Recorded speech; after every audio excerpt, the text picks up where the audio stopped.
নমস্কার। বিশ্বকবি রবীন্দ্রনাথ ঠাকুরের লেখা কবিতা আফ্রিকা। উদ্ভ্রান্ত সেই আদিম যুগে স্রষ্টা যখন নিজের প্রতি অসন্তোষে নতুন সৃষ্টিকে বার বার করেছিলেন বিধ্বস্ত, তার সেই অধৈর্যে ঘন ঘন মাথা নাড়ার দিনে রুদ্র সমুদ্রের বাহু প্রাচীর ধরিত্রীর বুকের থেকে ছিনিয়ে নিয়ে গেল তোমাকে।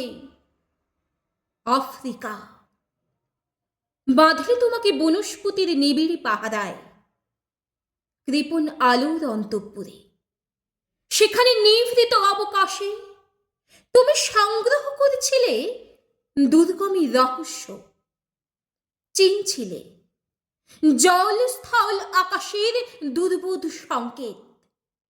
প্রকৃতির দৃষ্টি অতীত জাদু মন্ত্র জাগাচ্ছিল তোমার চেতনাতীত মনে। বিদ্রুপ করছিলে ভীষণকে বিরূপের ছদ্মবেশে, শঙ্কাকে চাচ্ছিলে হার মানাতে, আপনাকে উগ্র করে বিভীষিকার প্রচণ্ড মহিমায় তাণ্ডবের দুন্দুভিনী নাদে। হায় ছায়াবৃতা, কালো ঘোমটার নিচে অপরিচিত ছিল তোমার মানব রূপ। উপেক্ষার আবিল দৃষ্টিতে এলো ওরা লোহার হাত করে নিয়ে, নখ যাদের তীক্ষ্ণ তোমার নেকড়ের চেয়ে এলো মানুষ ধরার দল। গর্বে যারা অন্ধ তোমার সূর্যহারা অরণ্যের চেয়ে, সভ্যের বর্বর লোক নগ্ন করল আপন নির্লজ্জ অমানুষতা। তোমার ভাষাহীন ক্রন্দনে বাষ্পাকুল অরণ্য পথে পঙ্কিল হলো ধুলি তোমার রক্তে অশ্রুতে মিশে। দস্যু পায়ের কাঁটামারা জুতোর তলায় বিভৎস কাদার পিণ্ড চিরচিহ্ন দিয়ে গেল তোমার অপমানিত ইতিহাসে।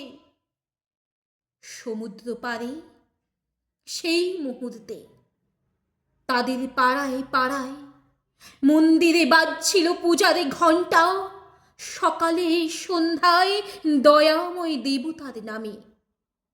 শিশুরা খেলছিল মায়ের কোলে, কবির সঙ্গীতে বেজে উঠছিল সুন্দরীর আরাধনা।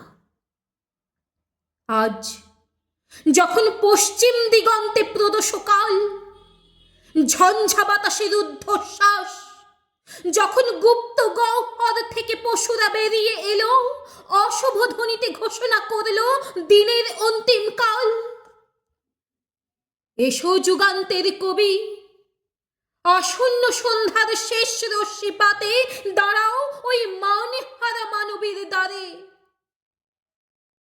বলো, ক্ষমা করো, হিংস্র প্রলাপের মধ্যে সেই হোক তোমার সভ্যতার শেষ পুণ্যবাণী। নমস্কার।